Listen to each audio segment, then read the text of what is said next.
그리고 헬리코박터가 그만큼 위장병 질환에 안 좋다는 건데 헬리코박터를 그러니까 나왔어. 근데 치료를 못 받고 오신 분이 되게 많아요. 왜? 의사가 이거는 헬리코박터를 일단 치료할 기준이 아닙니다. 이렇게 얘기를 들었다는 거예요. 안녕하세요. 반갑습니다. 기능의학 의사 닥터진호입니다. 오랜만에 반갑습니다. 안녕하세요. 내과 의사 이영주입니다. 자, 오늘은 약간 위장 얘기 하려고 그래요. 속이 아픈데 내시경에도 이상이 없대요. 어쩝니까? 이런 질문을 들어본 적이 있으시죠? 너무 많습니다. 제가 안 그래도 뭐 10년 정도 이제 내과 의사를 했고 그 내시경 관련해서 거의 1년에 한 10,000케이스 정도씩 내시경을 하는데요. 뭐 물론 검진으로 오시는 분들도 굉장히 많지만 너무 불편해서 뭔가 답을 얻고자 뭐 원인을 찾고자 오시는 분들이 굉장히 많은데 실제로 내시경을 들어갔을 때 위 안쪽은 뭐 깨끗하거나 아니면 굉장히 경미한 수준도 많고 내장 내시경 했을 때도 특별히 뭐 내장 안쪽으로 이상한 병변, 뭐 용종이나 염증이 없는 분들도 굉장히 많으셨거든요. 그래서 그런 분들한테 이제 설명을 드리기 위해서 제가 이런 기능에 관심을 갖게 된 부분도 있습니다. 아니, 근데 본인 아파서 너무 힘들다는데 검사하면 깨끗한 사람들 있잖아요. 너무 많고 내과를 계속 이제 공부를 하는 거에 한계를 느낀 게 실제로 내시경은 그러니까 구조적인 것들을 보는 게 초점이 맞춰져 있거든요. 현대의학은 암을 찾는 게 어떻게 보면 제일 중요한 관심사여서 암이 있느냐 없느냐 암의 전환 병변이 있느냐 없느냐를 보는 그런 데 치중을 하고 실제로 환자가 어떤 증상, 뭐 속이 불편하다, 가스 찬다 이런 증상의 원인이 될 만한 병변들에 대한 어떤 관심이 좀 떨어지는 건 사실입니다. 자, 그러면 위암인 경우에는 증상이 뭐가 제일 나타나요? 어떤 증상들을 좀 우리가 관심을 가져야 되냐 하면은 뭐 피를 토한다거나 아니면 혈변, 검은 변을 본다던가 아니면 뭐 체중이 빠진다던가 어떻게 보면 극단적인 어떤 증상들을 언급을 하는 경우들이 많은데 실제로 그런 증상을 호소하고 오시는 분들은 요즘에는 흔치는 않습니다. 워낙 검진을 잘 하시는 분들이 많고 그렇기 때문에 지금 현재 저희가 암 내시경을 하면서 이제 주안점을 두는 거는 조금 조기 암들을 발견할 수 있을까 해서 이제 암 검진을 많이 말씀을 드리는데 초기 암들은 실은 증상이 흔하진 않거든요. 속 쓰리다, 뭐 소화 안 된다, 뭐 가스 찬다 이런 것들이 암의 어떤 증상일 수도 있지만 실제로 뭐 기능성 장질환의 증상일 수도 있어서 어떤 증상이 암을 시사한다 얘기 드리기는 조금 어려운 건 사실이에요. 그러니까 증상이랑 내시경 소견이랑 안 맞는 경우가 상당히 많다. 네, 맞습니다. 그리고 멀쩡한데도 검사해보면은 엉망인 사람도 많고. 네, 맞습니다. 거의 위장에서 1차 세계대전, 뭐 우크라이나 러시아 침공, 무슨 뭐 아주 그냥 사단이 났는데 본인은 저 안 아픈데요? 그런 사람도 있고 뭐 하여튼 그렇다는 거죠. 실제로 눈에 보이는 거랑 이런 거랑 틀리고 위암은 도리어 증상이 별로 없다. 그렇기 때문에 조기 검진을 위해서는 내시경이 좀 필요하고 근데 위암이 좀 진행되면 제일 먼저 오는 증상이 뭐죠? 실은 소화가 안 된다고 오시는 분들이 제일 많지 싶습니다. 맞아요. 사실은 내과사들이 진료 볼 때 위장 환자 얘기할 때 가장 신중하게 듣고 그리고 예민하게 반응하는 말이 소화가 안 돼, 잘 안 돼요. 그리고 딴 사람들은 소화는 되게 간단한 줄 알고 뭐 무슨 탈이나 사 먹지 뭐 나가서 뭐 사 먹지 뭐 이렇게 하는데 사실은 아프고 뭐 바늘로 쑤셔요 뭐 꼬여요 무슨 뭐 설사요 이런 건 그나마 뭐 치료하면 낫겠지 하는데 소화가 약 먹어도 잘 안 되는데요. 그러면 뜨끔하죠. 네. 그럴 때는 반드시 내시경을 권하니까. 네, 맞습니다. 그러니까 사실은 내가 쓰리고 아프고 뭐 불단 볶음면이 그냥 아침까지 남아있는 것 같고 막 활활 타고 막 위산이 막 폭포수처럼 위로 올라오고 해도 그런 건 우리가 안심을 하는데 소화가 좀 안 된다 그러면 의사들은 가장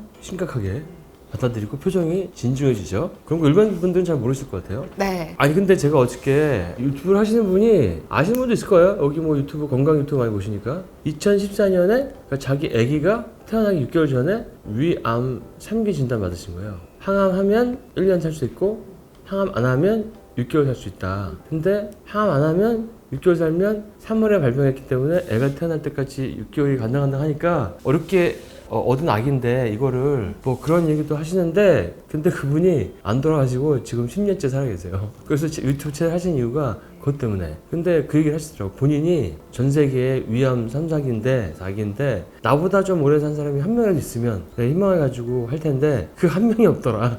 차이면 차일수록 6개월도 못 산 사람도 많고 한 달 간 사람도 있고 그렇다 그런 얘기를 많이 하죠. 근데 위암이 걸리고 나서 일을 계속 엄청 열심히 하시더라고요. 그래서 아니 힘드시면 좀 쉬셔야 되는 거 아니에요? 돈도 많으신데 했더니 그럼 누워있으면 뭐합니까? 누워있으면 뭐 하실 건데요? 그러니까 할 말이 없지.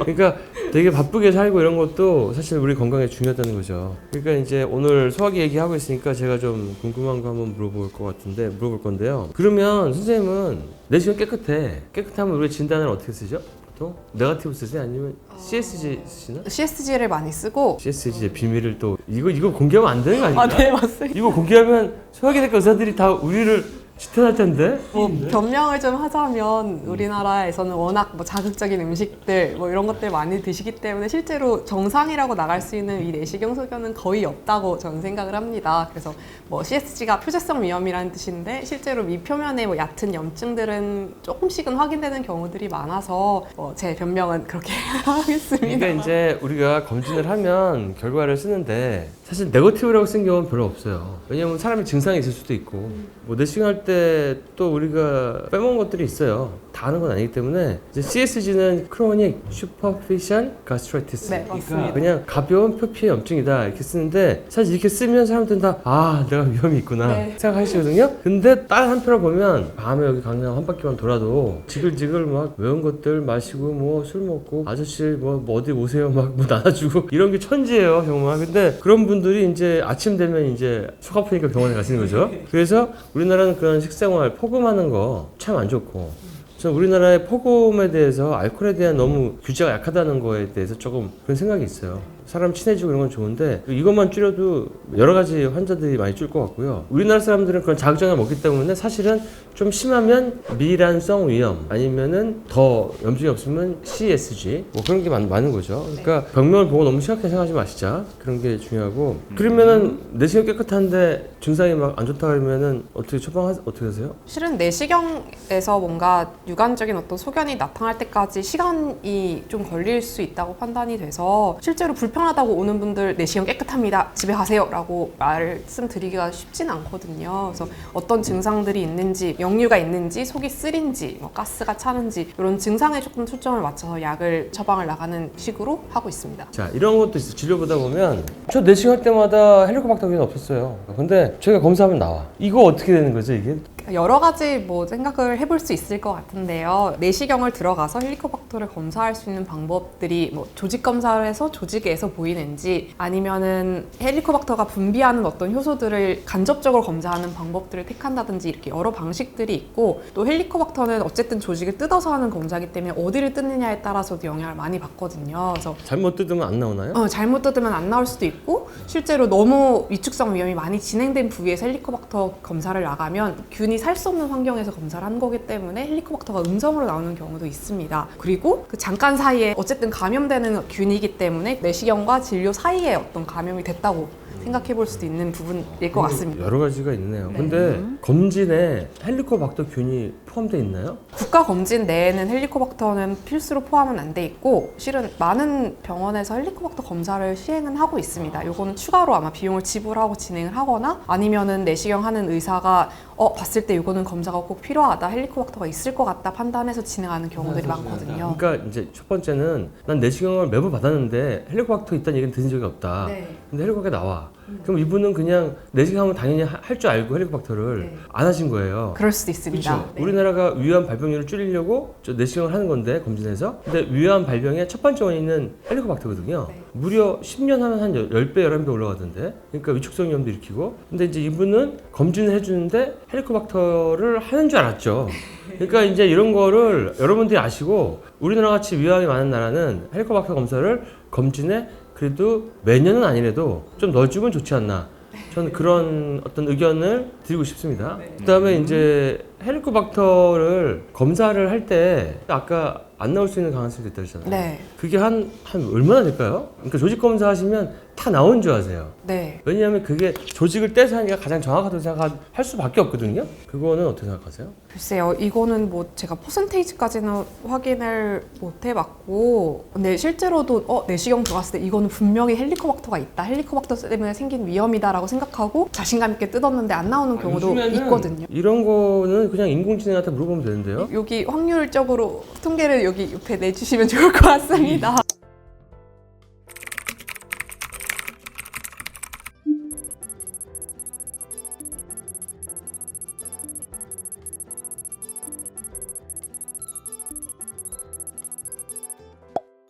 그래가지고 이거에 대해서 헬리코박터가 너무 중요하니까 어떤 교수님들은 후기 검사, 혈액 검사, 조직 검사 3개를 다 하시는 분도 있죠. 네, 맞습니다. 그게 가장 중요하니까. 세브란스에 있는 교수님들도 뭐 오면은 일단 무조건 헬리코박터 검사는 하고 정확도가 어떤 게 더 높은지 비교 차원에서 여러 가지 검사들을 같이 해서 비교하시는 분들도 계시거든요. 그리고 헬리코박터가 그만큼 위장병 질환에 안 좋다는 건데 저는 또 궁금한 게 헬리코박터를 그러니까 나왔어. 근데 치료를 못 받고 오신 분이 되게 많아요. 왜? 의사가 이거는 헬리코박터를 일단 치료할 기준이 아닙니다. 이렇게 얘기를 들었다는 거예요. 네. 근데 분명히 헬리코박터가 있으면 위험 발병이 늘어나는데 치료를 안 했대. 이게 다른 나라는 할 수도 있거든요. 근데 우리는 안 했어. 그런 거 아이러니를 느끼지 않으세요? 저도 실은 그런 분들을 꽤 보거든요. 그러니까 제가 일을 하다 보면은 뭐 다른 데서 내시경 뭐 검진을 쭉 받고 왔는데 뭐 헬리코박터 굳이 검사에 대해 치료를 할 필요가 없다 그런 얘기를 많이 들었다는 분들을 봤는데 실은 요즘에 약간 치료의 트렌드는 헬리코박터를 그냥 재균할 수 있으면 재균하자가 트렌드기는 해요. 물론 치료 자체가 쉬운 치료는 아니에요. 항생제를 꽤 드셔야 되고 그 사이에 식단 관리도 하셔야 되고 뭐 생활 습관도 관리를 같이 해주셔야 되기 때문에 간단한 치료는 아닌데 너무 쉬운 치료로 암을 예방할 수 있다면 왜 안 해야 되느냐가 요즘에 어떤 분위기이기 때문에 저는 오시는 분들 확인이 됐다 하면 가급적이면 치료를 해보는 걸로 일단 노력을 해보자 말씀을 드려요. 제가 소화기 내시경 한 지가 한 8년 정도 되는 것 같아요 지금. 근데 제 당시는 헬리코박터가 나와도 위궤양, 십이지장 궤양, 암에만 처방에 도움이 되잖아요. 네. 지금도 그러나요? 지금도 그렇습니다. 그러니까 특히 큰 병원에 있는 선생님들은 비급여로 약 내는 걸 되게 꺼려하시잖아요. 네. 그러니까 우리가 대학병원 가면 더 좋은 치료를 받을 수 있을 것 같은데 만약에 내가 궤양은 아니야, 암도 아니야. 근데 헬리코박터가 나왔어. 그러면 치료 안 하신 교수님들 꽤 되시는 거 아니에요? 본인의 어떤 의료 철학이 있으실 거라고 생각은 들고 그게 치료를 아주 적극적으로 하시는 분들도 있고 조금은 더 소극적으로 좀 지켜보자라고 얘기하시는 분들도 있어서 설마 궤양이 될 때까지 지켜보자. 그렇지는 않은 그건 걸로 아니죠. 알고 있습니다. 물론 대학병원에 오시는 분들은 개인병원에 오시는 분들보다 조금 더 심한 어떤 증상들로 오시기 때문에 많은 부분에서는 치료를 하는 걸로 저는 알고 있습니다. 그러니까 주로 궤양 환자가 많이 온다? 네, 맞습니다. 그럼 궤양이 아닌데 헬리코박터 있는 사람들은 어떻게 돼요? 외국 가야 되나요? 저는 저희 병원에 오시면 치료를 하겠습니다. 아니 너무 황당해가지고 예전부터 걔한테 진료하다 보면 헬리코박터가 있다고 얘기 들었대. 근데 치료 처방을 안 받았대. 그래서 왜 안 받았는지 알아보라고 그랬더니 위궤양이나 십이지장 궤양 암에만 보험이 적용돼서 그것만 나가야 된대. 그러니까 엄청난 방어 진료잖아요. 근데 그거 일주일 기록가 2주인데 그거 가지고 평생 암 발병률 10배 올린다는 거는 난 이해가 안 되는 거죠. 그런 게 많이 있죠. 마치 B형 간염인데 캐리어인데 DNA가 수치가 높진 않아. 그러니까 항바이러스제를 안 주잖아요. 참 그것도 제가 할 말이 많은데 와 이거는 진짜 좀 문제가 있어요. 이건 어떻게 생각하세요? 저한테 질문을 해요. 저는요 가족이랑 짜장면을 먹는데 제 짜장면만 빨리 녹아요. 제가 위산이 엄청 많은가 봐요. 이렇게 얘기하면 원장님 뭐라고 답변하시겠어요? 이게 뭐 여러 가지들이 가능할 것 같아요. 이게 식도는 안 아프고 맛있는 짜장면 느끼면서 짜장면 먹고 싶은 나머지 짜장면 그릇으로 지금 이동을 하는 그런 상태라는 건데 입에서 뭐가 나온 건 없거든요? 일단은 1차적으로는 입에서 침이 많이 나오기 때문에 침도 어떻게 소화작용에 1차적인 작용을 한다고 알고 있습니다. 그래서 침 때문에 침이 그러면 침을 이렇게 뱉은 것도 한데 침이 이렇게 질질질 나오거나 아니면 짜장면이 붙어가지고 짜장면 녹이나요? 젓가락이 들어갔다 나오면서 침이 짜장면으로 내려와서 우리 저 실험 한번 해보면 네, 재밌을 것 같습니다. 진짜 짜장면이 빨리 녹는지 안 녹는지? 실제로 이런 걸 궁금해하시는 분들이 많은데 워낙 연구를 하기가 좀 어려운 어떤 주제이기도 해서 제가 그런 분들이랑 짜장면 같이 먹어봤거든요? 자세히 봤는데 입에서 뭐가 나오는 게 없어. 들어간 것만 있어. 짜장면 먹다가 뱉었으면 이해를 해. 안 그러시거든요? 그래서 이거는 저는 아닌 거라고 생각이 많이 드는데 일단은 요즘에는 뭐 뇌피셜 이러니까 확실한 연구와 뭐 SC가끔 논문을 내야 되나요? 이런 분 많이 또 오거든요. 저는요 타고나게 위산이 엄청 많아요. 위산이 많아가지고 너무 힘들어요. 역류도 심하다고 그러고. 근데 역시 내시경이 정상인 분도 많죠.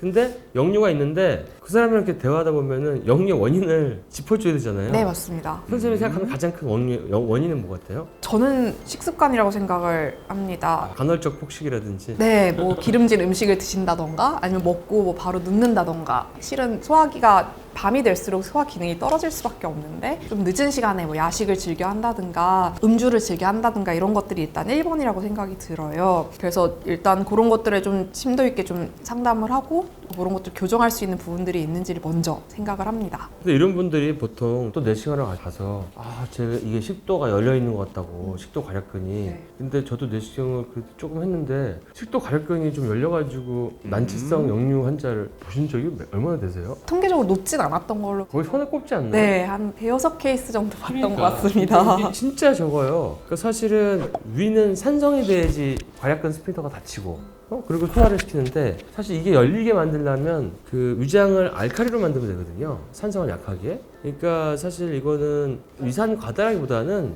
잘못된 식습관 아니면 뭐 많은 거를 소화시킬 수 없는 어떤 체력, 체질 아니면 다른 약 복용에 대한 상호작용 그런 게 많을 수가 있는 것 같고 사실은 이런 분들은 의사한테 약 처방 잘해달라고 하는 것도 중요하지만 결국엔 날려면 본인이 스스로 자기 관리를 해야 되는데 이런 환자가 의사들이 병원에 계속 오면 좋은 건가요? 빨리 낫고 탈출하면 좋은 건가요?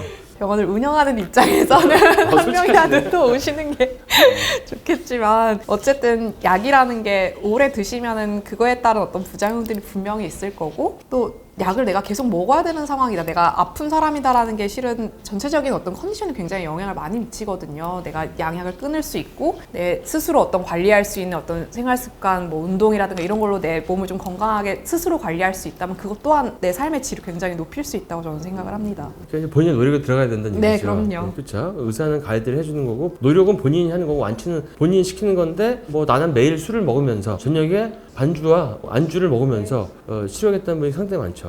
그리고 이제 이런 분들이 이제 그 PPI 제제 하루에 한 번 먹는 강력한 위산 억제제를 달고 사는 분들이 참 많으시죠. 제가 예전에 그런 영상 찍은 적 있어요. 위산 억제제 많이 먹으면은 자가 면역 질환도 잘 올 수 있다. 그러니까 장에 누수도 잘 올 수 있다. 영양 결핍도 올 수 있다. 이런 얘기 많이 했는데 오래 먹으면 안 되는 약이고 원래는 PPI가 약전에 나와 있는 거는 최대가 한 얼마나 나와 있죠? 4주에서 길게는 8주로. 그렇죠. 4주에서 8주인데 4주에서 8주가 아니라 저 먹은 지 4년 됐어요.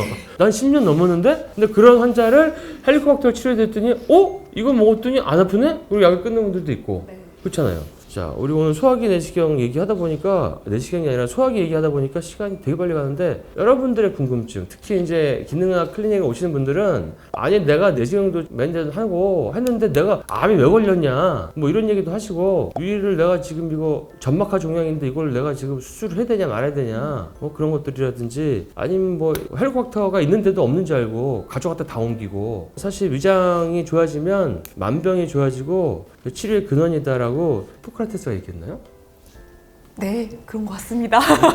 이거 정정해 주세요. 아니면 그래서 중요한 거는 그만큼 소화기가 중요한데 오늘 여기까지 하고요. 그다음에 여러분들 또 궁금한 사항 있으면 댓글로 올려주시면 저희가 많이 답변해드리고 또 주제를 선정도 하고 그다음에 이 소화기에 대해서 제가 사실 얘기할 사람이 없어서 좀 답답했는데 같이 소화기 선생님이 계시니까 조금 더 집중 파헤쳐가지고 위를 좋게 하려고 그러면은 뭐를 먹어야 되고 어떻게 되고 우리나라가 위암이 많은데도 우리나라의 어떤 소화기 진료의 사각지대를 사각지대 시리즈 해도 되겠네. 네. 사각지대 시리즈를 한번 밝혀서 우리 전 국민이 위가 좋아져서 발전하는 대한민국을 만들어 보도록 노력하겠습니다. 그럼 다음 시간에 더 흥미진진한 주제로 찾아뵙도록 하겠습니다. 자, 여러분 그러면 다음 시간까지 건강히 잘 계세요. 안녕.